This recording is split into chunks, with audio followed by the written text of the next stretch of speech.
5वीं कक्षा के बाद 100 में से एक लड़की स्कूल जाना छोड़ देती है।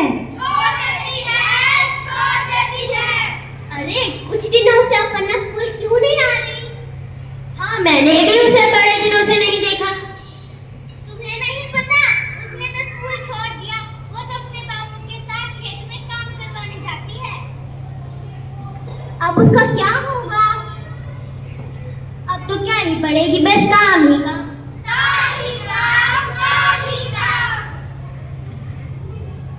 देखते ही देखते हम सब 11वीं कक्षा में आ गए हैं।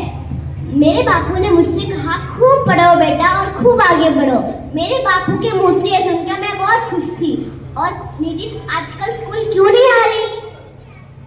तुझे नहीं पता, उसकी तो शादी हो रही है। उसकी पढ़ाई का क्या? उसकी पढ़ाई तो छूट चुकी है, अब तो चूल्हा चौका शुरू।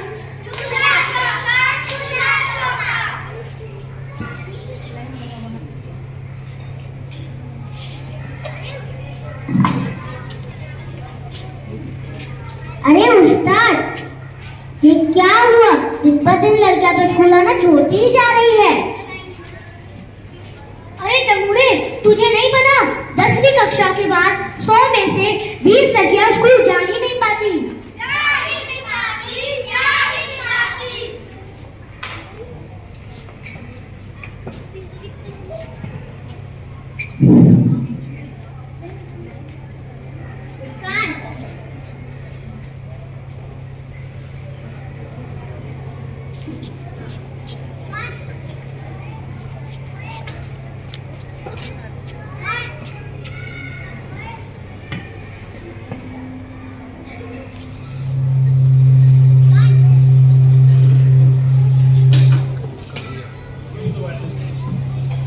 मुस्कान, तुम्हें पता है मेरे 12वीं में 98% आए हैं। और तुम्हें पता है मेरे बापू ने मेरी एडमिशन मेडिकल कॉलेज में करवा दिया है। तेरे भी तो अच्छे नंबर आए। तू कौन से कॉलेज में जा रही है? कौन सा कॉलेज? माँ ने तो मुझे अकेले शहर जाने से मना ही कर दिया। मेरे सारे सपने यहीं खत्म हो गए।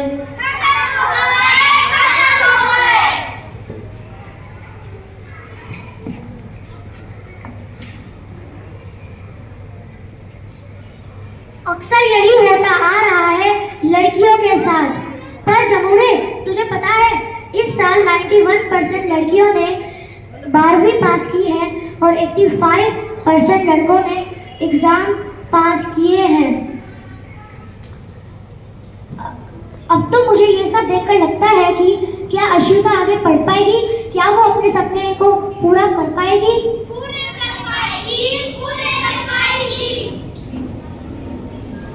अरे उस्ताद, अश्विका के बापू ने उसका बहुत साथ दिया और उसके आगे पढ़ाई के लिए उसको मेडिकल कॉलेज में डाल दिया। और अश्विका ने उधर मन लगाकर पढ़ाई की। देखते ही देखते वो डॉक्टर बन गई और उसके साथ उसने अपने गांव का और परिवार का नाम भी रोशन किया। अगर माता पिता अपनी बेटियों को पढ़ने के लिए प्रोत्साहित करें तो देश की बेटियों के साथ देश भी आगे बढ़ेगा।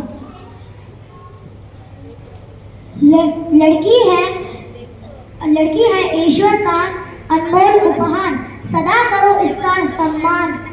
इससे ही हमारे देश और हम सबकी है पहचान। तभी तो मैं कहता हूँ कि क्या बेटी पढ़ाओ, देश को आगे बढ़ाओ।